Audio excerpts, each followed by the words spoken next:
Hello friends, how are you? I hope you people are doing amazing in your life. My name is Jay Chandani and I'm from Tarkshastra Academy. So as promised, हमने आपको बोला था कि हम लोग अपने law channel पर आप लोगों के लिए लीगल रीजनिंग और करंट अफेयर से रिलेटेड वीडियोस बनाएंगे. सो हियर इट इज, हम लोग आप लोगों के लिए फर्स्ट वीडियो लेकर आए हैं करंट अफेयर्स पर. Now the video includes the topics, the most important topics that you can prepare for CLAT 2025 exam, which is gonna be held on 1st of December 2024. So we will be covering the topics from June to August month, and again these are the topics that you must be covering. I won't be able to explain this in this video itself, but definitely आप लोग मुझे बता सकते हो कि sir ये वाला जो टॉपिक है इस पे एक कंप्रहेंसिव वीडियो बनाओ, वी नीड दैट. तो मैं उस पे कंप्रहेंसिव वीडियो भी बनाऊंगा. फॉर नाउ प्लीज अंत तक बने रहिएगा, और अगर आपको वीडियो पसंद आता है तो लाइक करना, शेयर करना सारे क्लैट एस्पिरेंट्स के साथ, and subscribe to our YouTube channel. Let's begin. So let's just go through the important topics that you must cover for the month of June 2024. सबसे पहली और important चीज will be definitely 2024 Lok Sabha election and new council of ministers. Now it has been seen कि जो council of ministers के question है वो आपको different passages में है ना. CLAT का जो current affairs का section रहता है that amounts to somewhere around 28 to 32 questions है ना. You can expect somewhere around 5 to 6 passages each. तो आप लोग एक्सपेक्ट कर सकते हो कि काउंसिल ऑफ मिनिस्टर्स जो हैं उनके नाम आपसे पूछ लिए जाए. सो डेफिनेटली आपको न्यू काउंसिल ऑफ मिनिस्टर्स जो है उनके नाम अपनी नोटबुक्स में लिख देने चाहिए. एंड देन ऑफ कोर्स जो भी नए नए लोकसभा इलेक्शन में इस साल जो भी अपडेट्स हुए वो भी आपको मेंशन करना चाहिए, जैसे कि नोटा में क्या हुआ, ठीक है, कौन सी सिटी है जहां पर सबसे ज्यादा नोटा का बटन दबाया गया, एंड एक्सेट्रा एक्सेट्रा. ये सारी चीजें आपको डेफिनेटली करनी चाहिए. Next is global gender gap report 2024 है ना. रिपोर्ट्स जितनी भी होती है, जितनी भी इंपॉर्टेंट रिपोर्ट्स होती है, जैसे कि Henley's passport report, passport index report या जेंडर गैप रिपोर्ट एक्सेट्रा, ये सारी रिपोर्ट्स आप लोगों की नोटबुक्स में जाने चाहिए. ये काफी इंपॉर्टेंट होता है आपके एग्जाम पॉइंट ऑफ व्यू से, ना कि सिर्फ क्लैट के बल्कि बाकी भी लॉ एंट्रेंस एग्जामिनेशन जो है उसमें पूछा जा सकता है. Next is world environment day 2024 and Ramsar convention है ना. तो डेज वैसे ही आप लोगों के लिए इंपॉर्टेंट होते हैं, जैसे कि world environment day, world yoga day, national space day जो कि अभी रिसेंटली 23 अगस्त को बनाया गया था. ये सारे जो डेज हैं ये आप लोगों के लिए काफी इंपॉर्टेंट हो जाते हैं. तो आपको डेफिनेटली इनकी एक लिस्ट बनानी चाहिए. और इसके साथ साथ डेफिनेटली रामसार कन्वेंशन. अब रामसार कन्वेंशन का टॉपिक जून मंथ में तो इंपॉर्टेंट है, लेकिन अगस्त मंथ में भी इसमें अपडेट हुए हैं, जिसको आपको वेटलैंड कन्वेंशन जो है, वेटलैंड्स जो इंक्लूड होते जा रहे हैं उसके साथ जोड़ के लिखना चाहिए. और अभी रिसेंटली 3 नए वेटलैंड्स जो हैं वो इंक्लूड करे गए हैं रामसार लिस्ट में बाय इंडिया है ना. 2 तमिलनाडु के हैं, एक मध्य प्रदेश का है. सो ये लिस्ट आपकी अपडेट होती रहनी चाहिए. अच्छा, एक और चीज, ये जितने भी टॉपिक्स हैं है ना, ये टॉपिक से रिलेटेड आपको अपडेट्स डेफिनेटली अपनी नोटबुक्स में डालते रहने पड़ेंगे. So you have to keep yourself updated with all the topics. Also उससे रिलेटेड पास्ट क्या सिनेरियोज रहे हैं, उससे रिलेटेड जो स्टैटिक जीके का डाटा पॉइंट बनता है वो भी आपको डेफिनेटली लिखना चाहिए. ठीक है. India's first 3D printed rocket launched. Now again this is very important, जिसमें इंडिया ने रॉकेट बनाया, 3D प्रिंटेड रॉकेट है ना. That's a very good thing. And space से रिलेटेड और भी चीजें जो है उसमें काफी कुछ कर रहा है इंडिया. तो डेफिनेटली स्पेस आप लोगों के लिए काफी इंपॉर्टेंट टॉपिक बन जाता है. फॉर इंस्टेंस लास्ट ईयर का पेपर अगर आप उठाओगे तो वहां पर इसरो चंद्रयान से भी चंद्रयान भी आया था. ठीक है. सो स्पेस काफी इंपॉर्टेंट टॉपिक बनता है आपके क्लैट के प्रिपरेशन के लिए. मेक श्योर कि आप जो भी स्पेस या इसरो से रिलेटेड या नासा से रिलेटेड अपडेट हो रहे हैं या स्पेस एक्स से रिलेटेड अपडेट होते हैं वो आप अपनी नोटबुक में जरूर डालें. Next is national litigation policy. Again एक अच्छा टॉपिक है नेशनल लिटिगेशन पॉलिसी, इसको भी आपको डेफिनेटली अपने नोटबुक्स में डालना चाहिए. BRICS grouping and its expansion. Now this is a very important topic, बहुत ही इंपॉर्टेंट टॉपिक है. And I really want to bet on this कि ये एक टॉपिक है जो आ सकता है. वाई? बिकॉज इसकी जो आगे आने वाली डेवलपमेंट है वो काफी ही इंपॉर्टेंट होने वाली है. प्लीज ब्रिक्स पे अपनी नजर बनाए रखना, क्योंकि अक्टूबर में prime minister Narendra Modi, Xi Jinping China के प्रेसिडेंट, एंड व्लादिमीर पुतिन, ये लोग रशिया में फिर से मिलने वाले हैं to launch a BRICS currency. अक्टूबर में होने वाला है ये चीज, तो डेफिनेटली आप लोगों को इस पे नजर बनाए रखनी चाहिए. और ब्रिक्स बहुत इंपॉर्टेंट है. क्यों? क्योंकि ब्रिक्स में 5 नई कंट्रीज इंक्लूड भी हुई है, तो ब्रिक्स अब ब्रिक्स प्लस बन चुका है. डेफिनेटली बहुत इंपॉर्टेंट टॉपिक है इस साल के क्लैट के लिए. G7 समिट 2024 डेफिनेटली बहुत इंपॉर्टेंट टॉपिक है, जिसमें यूक्रेन को एक पैकेज भी मिला था एंड वगैरह वगैरह. तो ये जो अगेन G7 समिट हुआ था जून में, ये आप लोगों के लिए इंपॉर्टेंट हो जाता है. First global mangrove assessment of for IUCN red list of ecosystems. ठीक है, मैंग्रोव क्या होते हैं और IUCN क्या है और क्या लिस्ट आई है, ये आपको डेफिनेटली देखना चाहिए. इसके लिए भी आपको नोट्स बनाने चाहिए. अगर आपको ये टॉपिक पर या इनमें से कोई भी टॉपिक पर डिटेल वीडियो चाहिए तो प्लीज कमेंट बॉक्स में बताना. I will definitely make a video on that topic. Next is COP29, the focus on peace and climate solution को भी बहुत important टॉपिक बनता है आप लोगों के लिए. डेफिनेटली एक क्लाइमेट चेंज के लिए बहुत ही इंपॉर्टेंट ऑर्गेनाइजेशन है. तो ऑलमोस्ट रेगुलरली इसकी मीटिंग हो रही है, जो काफ़ी ज़्यादा न्यूज़ में रहती है. डेफिनेटली एक टॉपिक जो आपके क्लैट के करंट अफेयर्स के नोटबुक में होना चाहिए. Now, if we come to July month important topics, आप लोगों को देखने मिलेगा of course world heritage list है ना. वर्ल्ड हेरिटेज कन्वेंशन जो है उसकी 46th सेशन हुआ था, इंडिया में हुआ था. इसमें आसाम्स मॉइडम्स के बारे में भी, आसाम्स मॉइडम्स को भी इंक्लूड करा गया है वर्ल्ड हेरिटेज के लिए. They have raise that. तो डेफिनेटली एक टॉपिक है वर्ल्ड हेरिटेज लिस्ट का, जो आपको अगेन बार बार अपडेट करना पड़ेगा. अगस्त में भी इसमें काफ़ी ज़्यादा अपडेट हुए हैं, तो डेफिनेटली ये आपकी कॉपी में जाना चाहिए. विजन फॉर विकसित भारत @2047, जिसमें $30 ट्रिलियन की इकोनॉमी बनने के लिए प्रयत्न किया जाएगा. ठीक है, that's the aim of the India. And again this is an important topic, तो डेफिनेटली आप लोगों के बुक्स में कॉपीज में जाना चाहिए. निसार, जैसा कि मैंने बोला, स्पेस से रिलेटेड जो टॉपिक्स है वो काफ़ी इंपॉर्टेंट हो जाते हैं. तो Nisar is NASA ISRO synthetic aperture radar satellite. ठीक है, इससे भी रिलेटेड अपडेट्स हैं, इससे रिलेटेड अपडेट्स आपको मिलते रहेंगे. सो ये भी आप लोग अपने नोटबुक में डाल सकते हो, स्पेस वाले कॉलम में डेफिनेटली डाल सकते हो. वॉट इज मनी डिस्मोर्फिया, है ना.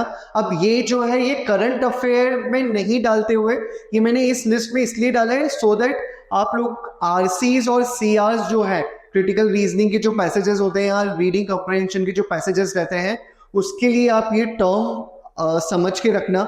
मनी डिस्मोर्फिया क्या होता है, this is a new term जो कि खासकर जेन जी जो लोग हैं ना, बच्चे हैं 1997 से लेकर 1997 एंड फॉरवर्ड्स 2010 के आसपास और 2005-2007 के आसपास, ये वाला जो डिकेड है उसके जो स्टूडेंट या उसमें उस टाइम पीरियड में जितने भी कैंडिडेट्स या जितने भी लोग पैदा हुए हैं उनको जेनजी कहता है, वो कहलाते हैं. डिस्मोर्फिया क्या होता है? डिस्मोर्फिया ऐसी मेंटल स्टेट होती है जिसमें basically a person is not satisfied by his or her looks. Money dysmorphia क्या होता है? ये ऐसी कंडीशन है जिसमें basically a person is not satisfied with the financial condition that person is going through.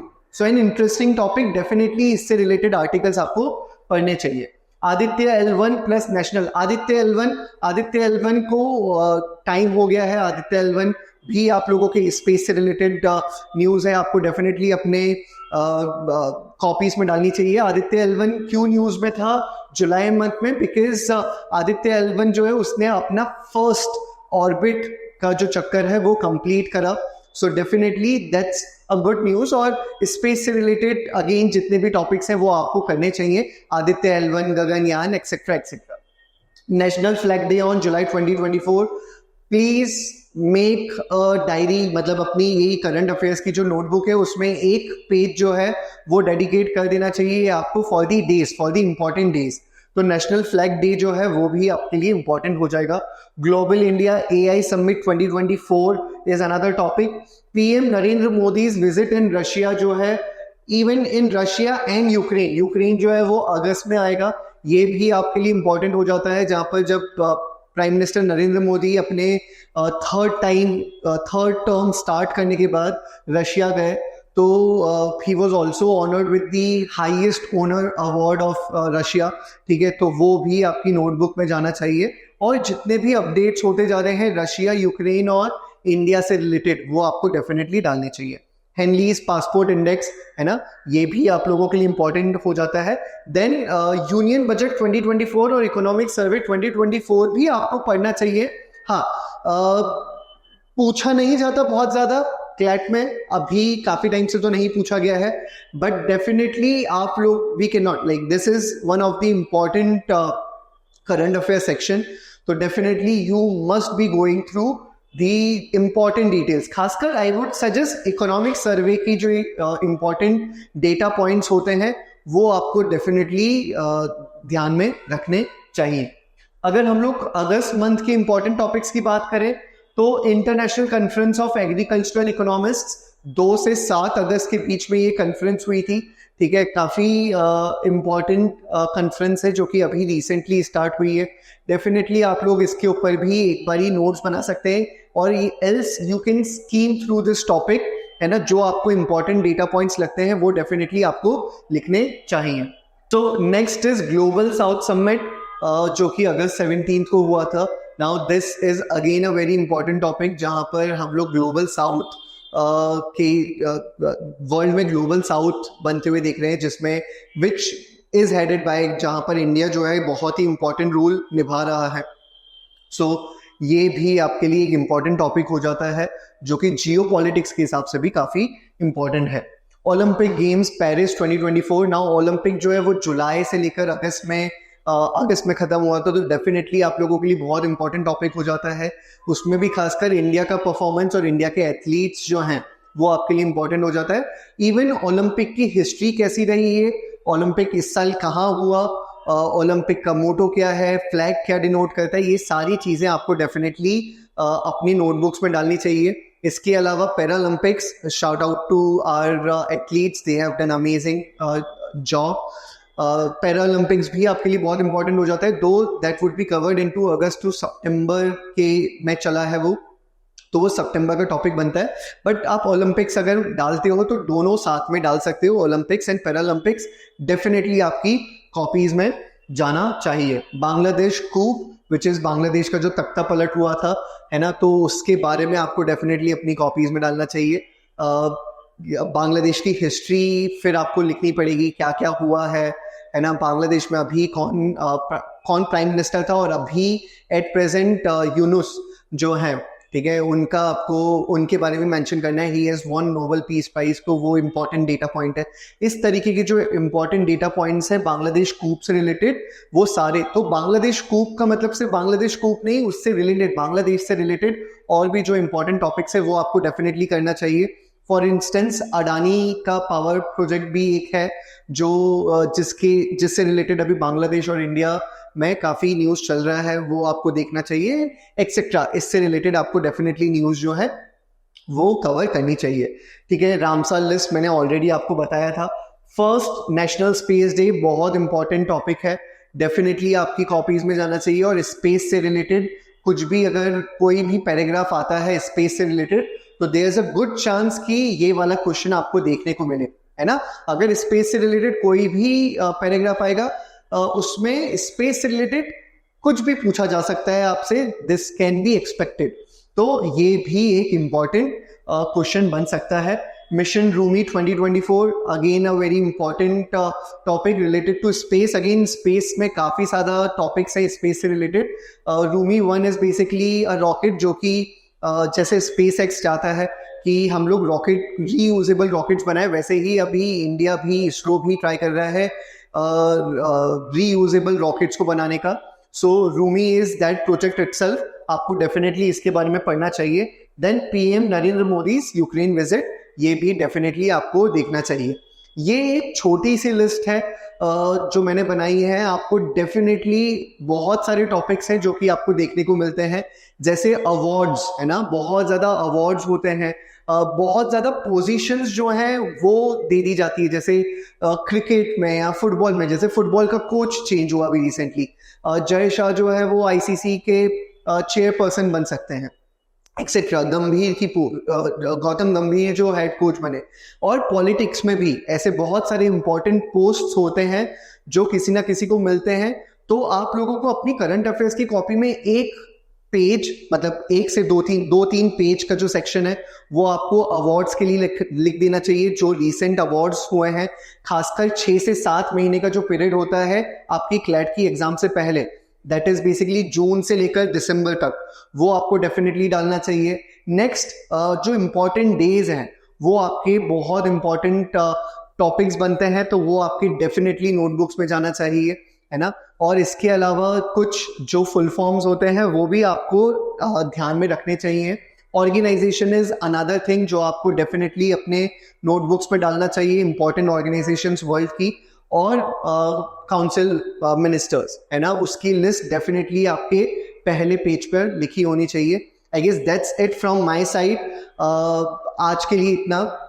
आप लोगों को अगर ये वीडियो पसंद आया है तो प्लीज हमें बताना, हमें लाइक करना, शेयर करना, ये जितने भी लोगों के साथ कर सकते हो. एंड डेफिनेटली कमेंट बॉक्स पे अपना आप अपने ओपिनियंस, अपने व्यूज बताना कि आप लोगों को क्या और अपडेट चाहिए, क्या कोई टॉपिक है जिस पे आप लोगों को हेल्प चाहिए, इवन लीगल रीजनिंग के टॉपिक्स जिस पे आपको हेल्प चाहिए, जिस पे आपको एक कंप्रहेंसिव वीडियो चाहिए, या फिर कोई लीगल करंट अफेयर है ना. हम लोग डेफिनेटली आप लोगों के लिए वो सारे वीडियोस बनाएंगे.